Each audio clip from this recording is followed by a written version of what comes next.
Hello students, आपण vector chapter बघत आहोत आणि वेक्टर चॅप्टरच्या या सिरीजमध्ये आपण याआधी खूप सारे व्हिडिओ बघितला आणि ह्या खूप साऱ्या व्हिडिओमध्ये आपण एक्झरसाइज नंबर 5.2 पर्यंत पोहोचलो. 5.2 एक्झरसाइजमधलं काही क्वेश्चन्स बाकी आहेत ते आपण आता ह्या व्हिडिओमधून कंटिन्यू करूया. आय होप या आधीच्या व्हिडिओमध्ये मी तुम्हाला काही होमवर्कचं क्वेश्चन्स दिलं होतं तर ते तुम्ही कंप्लीट केले असणारच. त्यांचं मी आन्सर पण सांगितलं होतं, आन्सर पण तुम्हाला व्हेरीफाय झालं असणार बरोबर. आता आपण यानंतरच्या व्हिडिओमध्ये म्हणजे ह्या व्हिडिओमध्ये जे काही उरलेले क्वेश्चन्स आहेत 5.2 एक्झरसाइजचे ते क्वेश्चन्सला आपण कंटिन्यू करूया. ठीक आहे, चला तर लक्ष द्या. आजच्या व्हिडिओचा first question, if a bar, b bar, c bar are the position vectors of the points a, b, c respectively and 5a bar minus 3b bar minus 2c bar equal to 0 bar, then find the ratio in which the point c divides the line segment ba. आपल्याला find करायचं आहे की C point जो आहे तो C point बी ए ह्या लाईनला divide करत आहे. आता इंटरनली करतो की एक्सटर्नली ते नाही माहीत आपल्याला आणि कोणत्या रेशिओने करतोय ते नाही माहीत, तेच आपल्याला फाइंड करायचं आहे. क्लिअर. तर हा जो क्वेश्चन आहे ह्या क्वेश्चनला इम्पॉर्टंट करून ठेवा 2 मार्क्ससाठी. हा 3-4दा बोर्ड एक्झाममध्ये विचारलेला क्वेश्चन आहे. ठीक आहे, चला लक्ष द्यायला सॉल्व्ह करायचं कसं. ॲज म्हणजे क्वेश्चन मध्ये तुम्हाला ऑलरेडी एक कंडिशन दिली आहे. काय कंडिशन दिलेली आहे?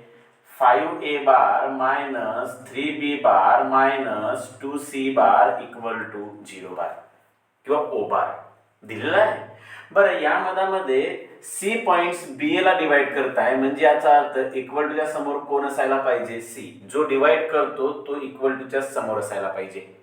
मग असं जर असलं तर देअरफॉर मायनस 2c बार जर इकडे गेलं तर प्लस 2c बार येणार.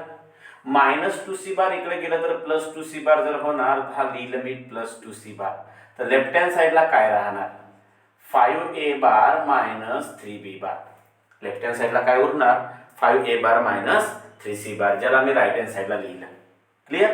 So therefore c bar equal to 2 जर इकडे गेलं तर याच्या डिवाइड मध्ये जाणार, तर 5a bar minus 3b bar आणि डिवाइड मध्ये 2 होईल. बरं, मी याला असं लिहू शकतो का रे? C bar equal to 5a bar minus 3b bar आणि डिवाइड मध्ये 2 ला जर मी 5 मायनस जर 3 लिहिलं तर 2 होईल. म्हणजे मी ह्या 2च्या ठिकाणी 5 मायनस 3 असं लिहू शकतो. लिहिलं. आता मला एक गोष्ट सांगा की यावरून एक गोष्ट कन्फर्म झाली की सी बार हा ए बी किंवा बी एला, ए बी नाही बी एला 5 आणि 3 च्या रेशिओ मध्ये डिवाइड करते असं म्हणू शकतो. म्हणजेच therefore C divides line segment B A. बरं, बी एच का बरं ए बी का बरं नाही घेतलं? कारण की आपण याला लिहिते वेळी जो सेकंड पॉइंट असेल त्याला फर्स्ट लिहितो, ज्याला फर्स्ट असेल त्याला काय लिहितो? सेकंड. तर C divides line segment B ए. आता कसं डिवाइड केलं, इंटरनली की एक्सटर्नली, हे कसं कळणार? तर ह्या साइन वरून. या साइन मध्ये जर मायनस आहे म्हणजे याचा अर्थ याने कसं डिवाइड केलं असेल? एक्सटर्नली. कसं डिवाइड केलं असेल? Externally. And in the ratio कोणत्या रेशिओ मध्ये केलं असेल? 5 आणि 3 च्या रेशिओ मध्ये. कोणत्या रेशिओ मध्ये केलं असेल? 5 आणि 3. तर 5:3 या रेशिओ मध्ये याला काय केलं? डिवाइड केलं. म्हणता येईल. क्लिअर झालं. तर अशा टाईपने छोटासा एक क्वेश्चन होता. या टाईपने आपण त्याला काय केलं? कंप्लीट केलं. चला लिहून घ्या बरं. चला लिहा नेक्स्ट क्वेश्चन. नेक्स्ट क्वेश्चन लिहा. काय आहे? नेक्स्ट क्वेश्चन आहे, prove that the medians of a triangle are congruent. म्हणजे एक ट्रायंगल आहे आणि त्या ट्रायंगलचं मीडियन एकामेकाशी कॉन्ग्रुएंट आहेत, ते आपल्याला प्रूफ करायचं आहे. तर लक्ष द्या, या क्वेश्चन मध्ये म्हटलं आहे की एक ट्रायंगल आहे. ट्रायंगलचं नाव नाही दिलेलं आहे पण एक ट्रायंगल आहे म्हटलं आहे आणि त्या ट्रायंगल्सचं मीडियन्स हे कसं आहेत? कॉन्ग्रुएंट आहेत असं आपल्याला प्रूफ करायचं आहे. तर मी कन्सिडर करतोय किंवा ड्रॉ करतोय एक triangle. So let A B C is a triangle. ABC काय आहे? एक ट्रायंगल आहे. त्यानंतर ह्या ट्रायंगलचं मीडियन छोटं झालं, तुम्हाला समजणार नाही. चला, ABC इज अ ट्रायंगल. आता ह्या ट्रायंगल्सचं मिड म्हणजे ह्या ट्रायंगल्सचं जर का समजा विचार करता ABC ह्यांचं जे मीडियन्स आहेत हे मीडियन्स एकामेकाचे कॉन्कुरंट आहेत असं आपल्याला प्रूव्ह करायचं आहे. म्हणजेच ABचं काही ना काही मीडियन असेल, मिड पॉईंट म्हणजे मीडियन, BCचं काही ना काही मीडियन असेल आणि ACचं काही ना काही मिड पॉईंट असेल. ह्या मिड पॉईंटला जॉईन जर केलं तर हा जो दिसत आहे याला म्हणणार आपण याचा मीडियन. ज्याला D पॉईंट येतो याला मी एक म्हणणार मीडियन, याला मी E पॉईंट देतोय आणि याला एक म्हणणार मी मीडियन, याला काय म्हणणार आपण मीडियन, ज्याला मी F पॉईंट देतोय. आणि तीनही मीडियन एका ठिकाणी जर आलं तर याला मी G नाव देतोय. म्हणजेच AD, BE आणि CF आर मीडियन्स. हे काय आहेत मीडियन्स आणि तीनही मीडियन्स कसं आहेत कॉन्कुरंट आहेत असं आपल्याला प्रूफ करायचं आहे. तीनही मीडियन हे कसं आहेत कॉन्कुरंट आहेत असं आपल्याला काय करायचं आहे प्रूफ करायचं आहे. चला, व्हेरी सिंपल कन्सेप्ट आहे, फक्त बरोबर लक्ष द्या कसं करायचं आहे. So ABC is the triangle, DEF are the midpoints of the sides AB, BC and AC. Then AD, BE and CF are medians and R medians are intersect at a point G. G is the centroid of a triangle ABC. Then we have to prove that AD, BE and CF are congruent. Okay, बघा कसं करतो. मला एक गोष्ट सांगा रे की A, B, C, D, E, F and G ह्या सर्वांचं पोझिशन वेक्टर होणार A bar, B bar, C bar, D bar, E bar, F bar and G बार होणार. मग असं जर केलं तर मला सांगा D is the mid point of BC. तर मिड पॉइंट फॉर्म्युला लावावा लागेल. मिड पॉइंट फॉर्म्युला तुम्हाला माहित आहे कसं लागतो, D bar equal to B bar plus C bar, B bar plus C bar divided by 2 लागतो. तसंच मी जर लावलं तर E is the mid point of AC. म्हणजेच E bar is equal to A bar plus C bar divided by 2 आणि F वर लावलं तर F bar is equal to A bar plus B bar divided by 2 असं मी याला म्हणू शकतो. बरोबर. मग हा 2 जर इकडे गेला तर याच्या मल्टिप्लाय मध्ये म्हणजे twice D bar equal to B bar plus C bar म्हणू शकतो. जर हा 2 इकडे गेला तर twice E bar equal to A bar plus C bar म्हणू शकतो. and हा 2 इकडे गेलं तर 2F bar equal to A bar plus B bar असे म्हणू शकतो. क्लिअर.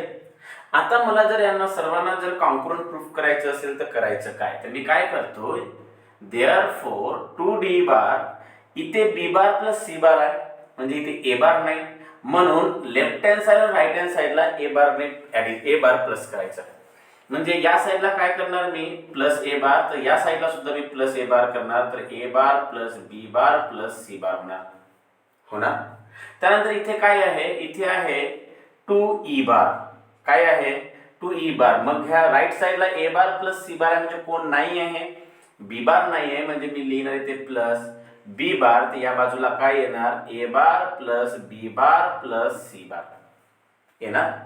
तसंच या ठिकाणी काय आहे, या ठिकाणी आहे ट्वाइस F बार. या राइट साइडला बघा A बार प्लस B बार. तर मला सांगा इथे कोण नाही आहे रे, C बार. म्हणजे मला लिहावं लागेल plus C bar equal to A bar plus B bar plus C bar येऊ शकतो. मला सांगा 2D bar plus A bar equal to A bar plus B bar plus C bar, 2E bar plus B bar equal to A bar plus B bar plus C bar, 2F bar plus C bar equal to A bar plus B bar plus C bar. आलं. बरं मला सांगा तीनही term मध्ये right hand side तर equal आहे, obviously left hand side तर equal राहणारच आहे. तर मी याला असं लिहू शकतो काय, A bar plus B bar plus C bar equal to काय होणार 2D bar plus A bar equal to काय होणार 2E bar plus B bar equal to काय होणार 2F बार प्लस C बार. बरोबर आहे. बरं A bar plus B bar plus C bar equal to D bar plus A bar to E bar plus B bar to F bar plus C bar होऊ शकतो. बरं, आता मला सांगा A bar plus B bar plus C bar असल्या कारणामुळे या साईडला किंवा या बाजूला मी 3 ने डिवाइड करतो. A bar plus B bar plus C bar divide by जर 3 केलो, या साईडला जर मी 3 ने डिवाइड केलो तर या सर्वांच्या डिवाइड मध्ये मला 3 लिहावंच लागेल. म्हणजे हा इक्वल टू काय लिहिणार मी 2d bar plus A bar divided by 3 two E bar plus B bar divided by 3 equal to F bar plus C bar divided by 3. समजलं काय? अरे क्लिअर झालं? बरं, आता मला सांगा A bar plus B bar plus C bar divide by 3. मला सांगा A bar plus B bar plus C bar divide by 3 is the centroid of triangle. म्हणजे मी याच्या ठिकाणी काय लिहू शकतोय? जी बार तर लिहू शकतो ना. जी बार इज इक्वल टू इथे काय येणार 2d bar plus A bar divide bye, इथे काहीच नाही म्हणजे 2 आहे, सॉरी इथे 2 आहे, इथे काहीच नाही म्हणजे कोण आहे 1. इथे 2 आणि इथे 1 असल्यामुळे 3 च्या ठिकाणी मी याला 3 ला 2 + 1 लिहू शकतो. Twice E bar plus B bar च्या डिवाइड मध्ये 2 + 1 लिहू शकतो. Twice F bar plus C bar च्या डिवाइड मध्ये सुद्धा मी 2 + 1 लिहू शकतो. त्या सर्वांच्या डिवाइड मध्ये मी या टाइपने लिहिलं तर एक गोष्ट क्लिअर जर होत आहे की G bar is divides AD बघा, सेकंड नंबर अगोदर लिहितो आपण, फर्स्ट नंबर नंतर लिहितो. G bar divides AD in the ratio 2:1, ते पण कसं प्लस असल्यामुळे internally. G bar divides BE, कोणतं बीई इन द रेशिओ 2:1, ते पण कसं इंटरनली प्लस असल्यामुळे. आणि G bar divides CF in the ratio 2:1 internally. तर एक गोष्ट लक्षात ठेवा की जी बार हा एडीला 2:1 ने डिवाइड करताय इंटरनली, बीईला 2:1 ने डिवाइड करताय इंटरनली, सीएफला 2:1 ने डिवाइड करताय इंटरनली.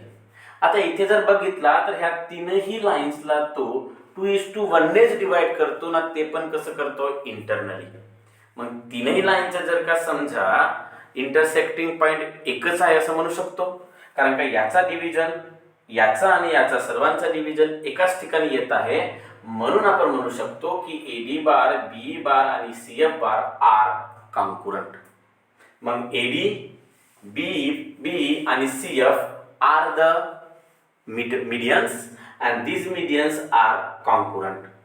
का बरं? कारण त्या तिघांचाही जो पॉइंट आहे सेंटर पॉइंट तो एकच येत असल्या कारणामुळे हे काय आहे म्हणू शकतो मी कॉन्करंट आहेत असं म्हणू शकतो. राहील लक्षात? बरं, तर आता बघा मी जे सांगतो त्या टाईपने याला लिहायचं. अगदी डायग्राम ड्रॉ करून घ्या. ठीक आहे, एका बाजूला डायग्राम काढल्याच्या नंतर जे मी सांगतो ते लिहा. Let A, B and C capital. Let A, B and C be vertices of triangle. B vertices of triangle. Full stop. Let D, E and F. Let D, E and F be the midpoints of the sides. Be the midpoints of the sides. Be the midpoints of the sides BC, AC and AB respectively. BC, AC and AB respectively. Full stop. Let A bar, B bar, C bar, D bar, E bar and F bar. A bar, B bar, C bar, D bar, E bar and F bar be position vectors of points. Position vectors of points A, B, C, D, E and F respectively. A, B, C, D, E and F respectively. झालं? Okay, खाली लिहा. Therefore by midpoint formula. Therefore by midpoint formula. Therefore by midpoint formula. midpoint formula लिहिल्याच्या नंतर व्हिडिओला stop करा आणि व्हिडिओला stop केल्याच्या नंतर हा पूर्ण इथपर्यंत लिहून घ्या.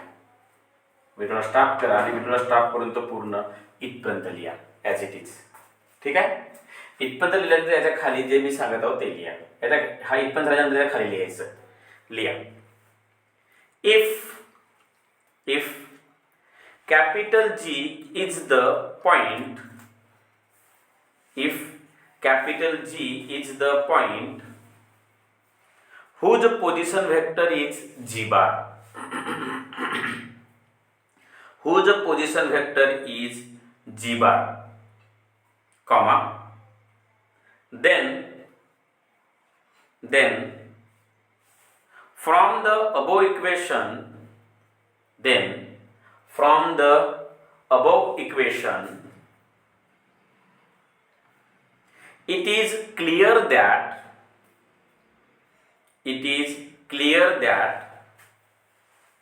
the point G, capital G, the point G lies on the medians, capital G lies on the medians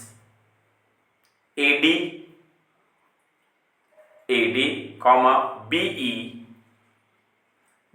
comma CF, AD, BE, CF, and it divides each of the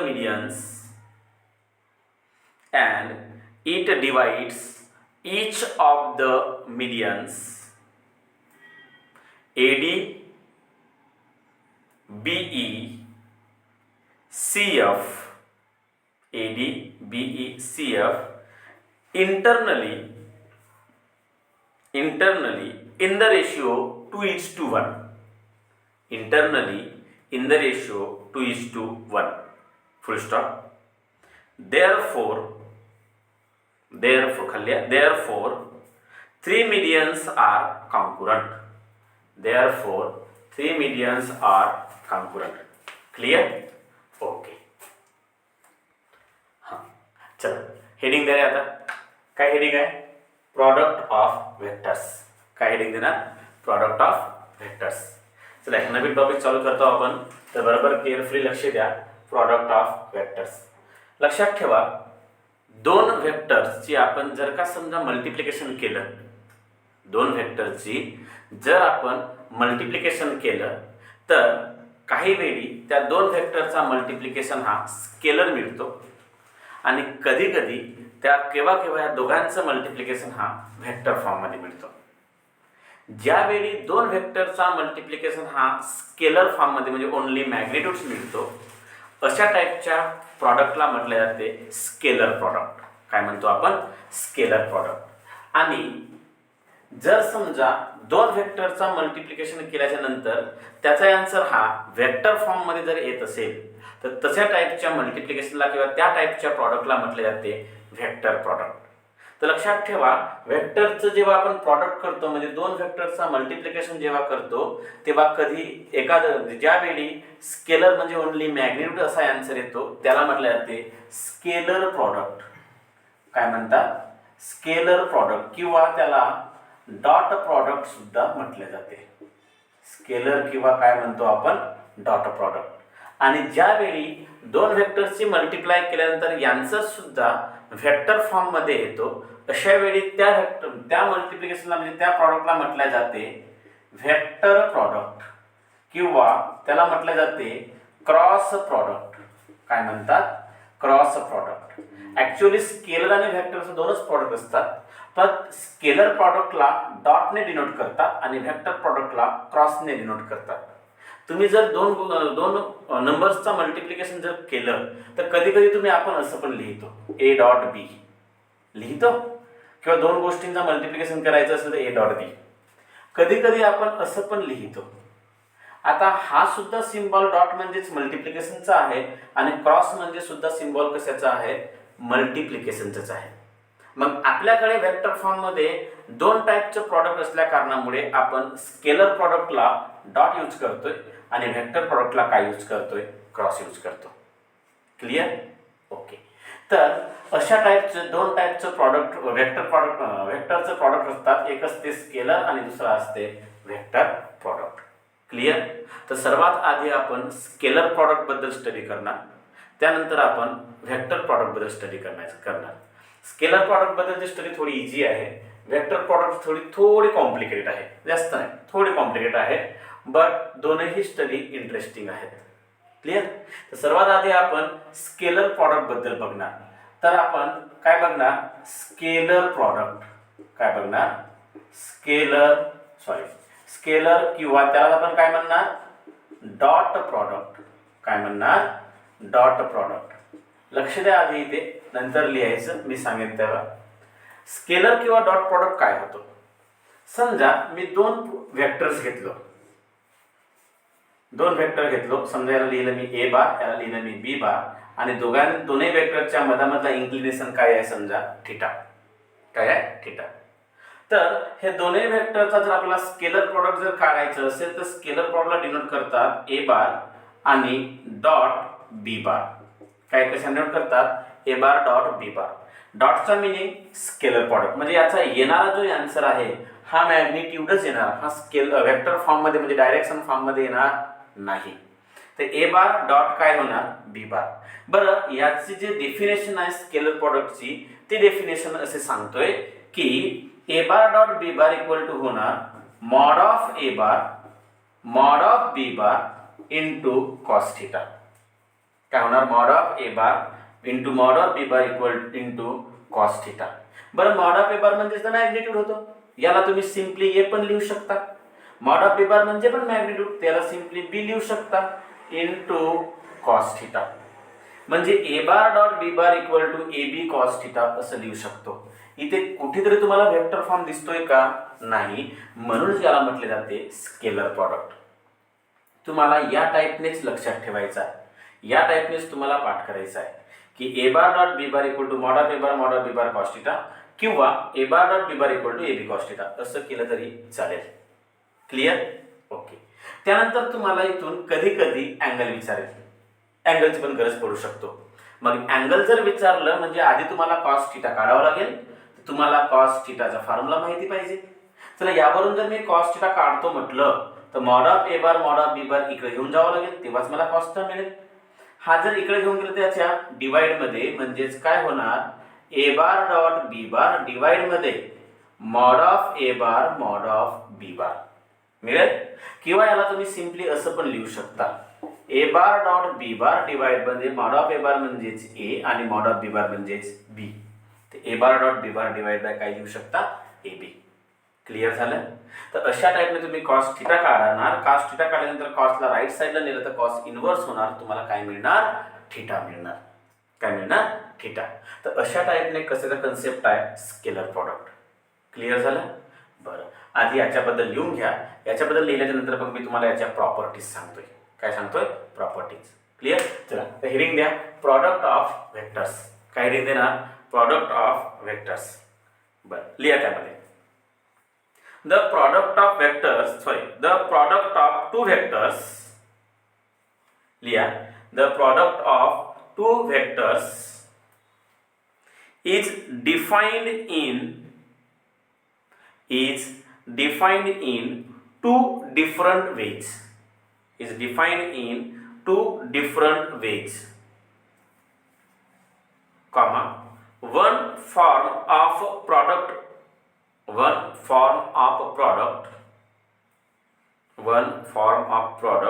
result in a scalar quantity. One form of product result in a scalar quantity is called scalar or dot product. It's called scalar or dot product. And if the result is vector form, if the result is vector quantity, if the result is vector quantity, it's called vector or cross product. Vector or cross product. Clear? Full stop. चला, आता heading द्या scalar और dot product. आता heading द्यायची scalar और dot product. दिलं. त्यानंतर ही diagram draw करा एका बाजूला ए बार बी बार आणि theta. Theta is the inclination. ठीक आहे. एका बाजूला डायग्राम ड्रॉ करा आणि आता लिहा जे मी सांगत आहे. If A bar and B bar are two vectors, if a bar and b bar are two vectors in a space which are inclined at an angle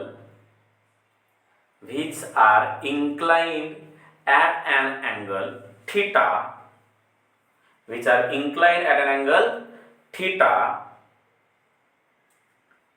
define the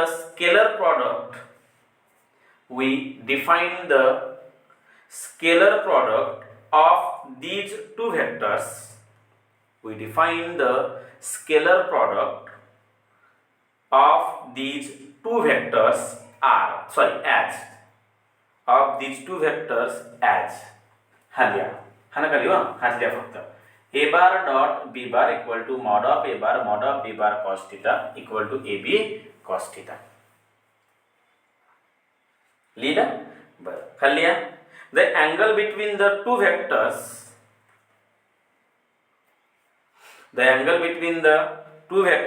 is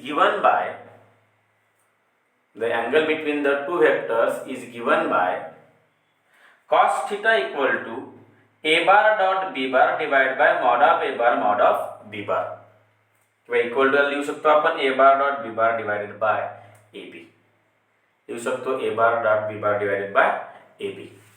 clear. Okay. इथपर्यंत झालं. बरं चला आता heading द्या रे. Properties of scalar product. काय heading दिला? Properties of scalar product. बघा फर्स्ट प्रॉपर्टी काय आहे. जर ए बार डॉट बी बार असेल तर त्याला तुम्ही बी बार डॉट ए बार उलटपालट करून लिहू शकतो. त्याला इंटरचेंज करून लिहू शकतो. कारण की असंही डॉट प्रॉडक्टचे आन्सर स्केलर फॉर्ममध्ये येत असल्या कारणामुळे ए बार डॉट बी बार जर असेल त्याला तुम्ही बी बार डॉट ए बार लिहू शकता. त्यानंतर ए बार हा very important. A bar and B bar are perpendicular, ज्याला कधी कधी नाव ऑर्थोगोनल पण येईल. ऑर्थोगोनलचा मिनिंग काय होतं? Perpendicular to each other, that is theta equal to 90 degree.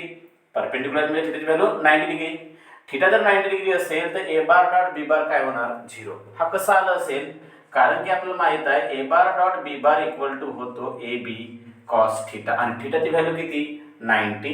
Cos 90 0. त्या कारणामुळे हा पूर्ण काय होणार? 0. त्यानंतर A bar and B bar are parallel, त्याला कोइन्साइड पण म्हणतात. पॅरलल म्हणजेच कोइन्साइड टू इच अदर, म्हणजे त्याचा अर्थ त्याच्या मधामधला अँगल किती? 0. जर दोन व्हेक्टर पॅरलल असतील त्यांच्या मधामधला अँगल किती असणार? 0 असणार. अशा वेळी then A bar dot B bar equal to A B, कारण की थीटाची व्हॅल्यू 0 असल्यामुळे कॉस 0 1 होणार. 1 इंटू ए बी म्हणजे काय येणार? A B. त्यानंतर A bar dot B bar plus C bar असेल तर याला ए बारने ह्या दोघांनाही सेपरेटली मल्टिप्लाय होईल. म्हणजे A bar dot B bar plus A bar dot C bar. हे दोन पॉईंट व्हेरी इम्पॉर्टंट लक्षात ठेवायचं. त्यानंतर ए बार डॉट ए बारला तुम्ही मॉड ऑफ ए बारचा होल स्क्वेअर म्हणजेच ए बार ए स्क्वेअर लिहू शकता. M into N A bar म्हणजेच M N A bar. M into N A bar म्हणजेच एम एन ए बार होईल. त्यानंतर ए बार जर 0 किंवा बी बार 0 म्हणजे ए बार आणि बी बार पैकी कोणताही जरी एक जरी 0 असलं तरी त्यांचा डॉट प्रॉडक्ट हा काय येतो? 0च येणार. त्यानंतर M into A bar plus B bar equal to M A bar plus M B bar, म्हणजे एम हा स्केलर आहे आणि दोन्ही व्हेक्टरला तो काय होऊ शकतो? सेपरेट होऊ शकतो. काय होऊ शकतोय? सेपरेट.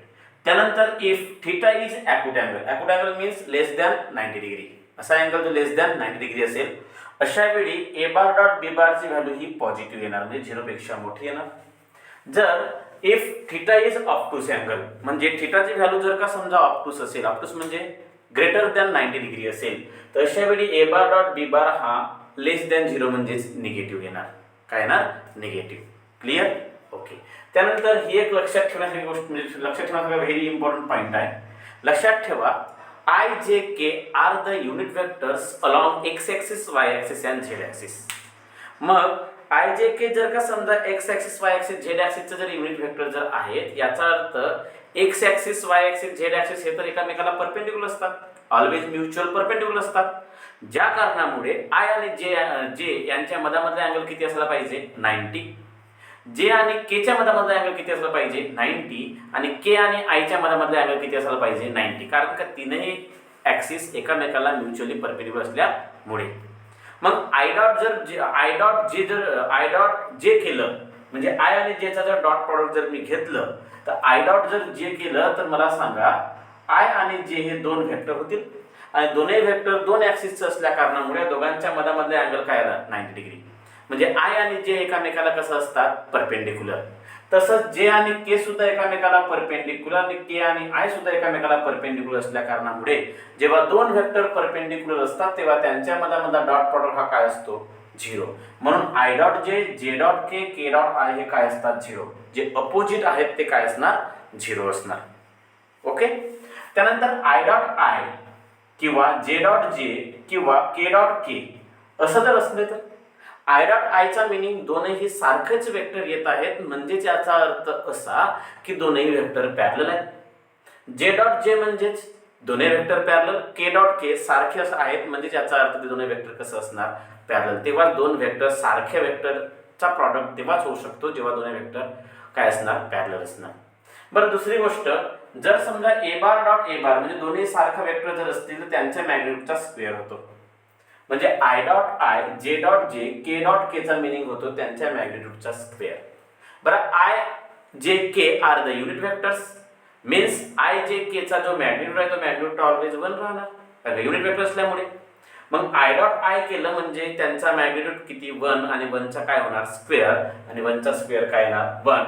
म्हणून सारख्या वेक्टरचा डॉट प्रॉडक्ट हा काय येतो 1 आणि अपोजिट वेक्टर म्हणजे डिफरंट वेक्टरचा डॉट प्रॉडक्ट काय येतो 0. क्लिअर? ओके. तर व्हिडिओला स्टॉप करून पहिले पूर्ण इथपर्यंत लिहून घ्या.